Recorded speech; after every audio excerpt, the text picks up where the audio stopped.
उत्तर प्रदेश भाजपा में केशव मौर्य और मुख्यमंत्री योगी आदित्यनाथ के बीच की अदावत अब एक नया एंगल लेती दिख रही है, क्योंकि विधानसभा में योगी सरकार की ओर से एक ऐसा बिल पेश किया गया जिसको लेकर पार्टी में सिर फुटव्वल मच गई है। इस सिर फुटव्वल में वो वाला बयान सच साबित होते दिख रहा है जिसमें केशव मौर्य ने कहा था कि सरकार से बड़ा संगठन होता है, क्योंकि योगी सरकार की ओर से पेश किया गया नजूल भूमि बिल विधानसभा में पास होने के बाद विधान परिषद में लटक गया है। इन सब का कारण ये है कि नजूल भूमि के बिल को भाजपा विधायकों के विरोध की परवाह न करते हुए योगी सरकार ने बुधवार यानी 31 जुलाई को विधानसभा से पास करा लिया। लेकिन विधान परिषद में भाजपा प्रदेश अध्यक्ष भूपेंद्र चौधरी ने विरोध करके बिल को प्रवर समिति को भेजने के लिए मजबूर कर दिया। इसके बाद नजूल भूमि विधान परिषद में जाकर लटक गया। ऐसे में सवाल उठने लगा कि नजूल संपत्ति विधेयक ने क्या साबित कर दिया है कि सरकार से बड़ा वाकई में संगठन होता है।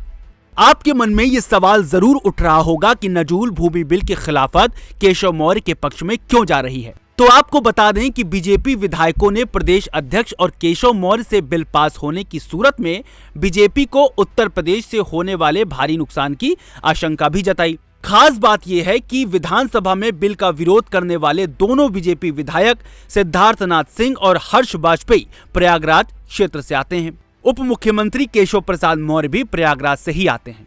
इसके बाद ही तय हुआ था कि विधान परिषद के सभी सदस्यों की आम सहमति से इस बिल को पास होने से रोका जाए। इसके बाद बीजेपी के प्रदेश अध्यक्ष भूपेंद्र चौधरी ने विधान परिषद में खड़े होकर इस बिल पर आपत्ति जताई और इसे प्रवर समिति को सौंपने के लिए कहा। इसके बाद यह बिल फंस गया और इस प्रवर समिति को सौंपने का फैसला ले लिया गया। अब सबसे जरूरी बात यह है कि जिस नजूल भूमि बिल की बात कर रहे हैं वो आखिर है क्या। देश में अंग्रेजी हुकूमत के दौरान उनका विरोध करने वाले राजा रजवाड़े या आंदोलनकारियों की जमीन को छीन लिया जाता था। इस जमीन पर ब्रिटिश हुकूमत कब्जा कर लेती थी। ऐसी जमीनों को नजूल संपत्ति कहा जाता है। भारत की आजादी के बाद इस जमीन और ऐसी संपत्तियों का अधिकार राज्य सरकार के पास चला गया, जिसे सरकार लीज पर देने लगी। राज्य सरकार द्वारा नजूल की भूमि को लीज पर देने की मियाद 15 साल से 99 साल के बीच हो सकती है। इस तरह की भूमि हर राज्य में है। उत्तर प्रदेश सरकार इसी भूमि को लेकर यह विधेयक लाई है।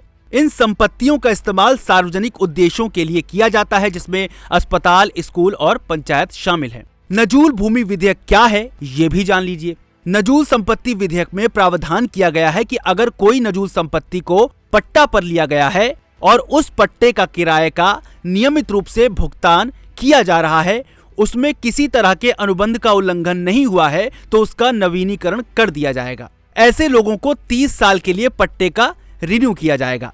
अगर पट्टे का समय पूरा हो चुका है तो वो संपत्ति सरकार के पास आ जाएगी। वहीं अगर पट्टा अवधि के खत्म होने के बाद नजूल संपत्ति का इस्तेमाल हो रहा है तो पट्टे के किराया का निर्धारण जिलाधिकारी द्वारा किया जाएगा। नियमों के मुताबिक नजूल जमीन का हस्तांतरण यानी ट्रांसफर हो सकता है, लेकिन उस जमीन का मालिकाना हक नहीं बदला जा सकता। उस पर सरकार का ही मालिकाना हक रहता है, केवल उसके उपयोग में परिवर्तन किया जा सकता है। खैर, नजूल बिल को लेकर मचे बवाल के बीच सबसे बड़ा सवाल जो खड़ा हो रहा है कि क्या अब योगी के विधायक उनसे दूर हो जाएंगे, क्योंकि केशव मौर्य से लेकर योगी की खिलाफत करने वाले सभी नेताओं को इस बिल के बाद एक आस सी जग गई है कि एक बार फिर गेंद उनके पाले में आ चुकी है। फिलहाल ये उत्तर प्रदेश की राजनीति है जिसमें कभी भी कुछ भी हो सकता है।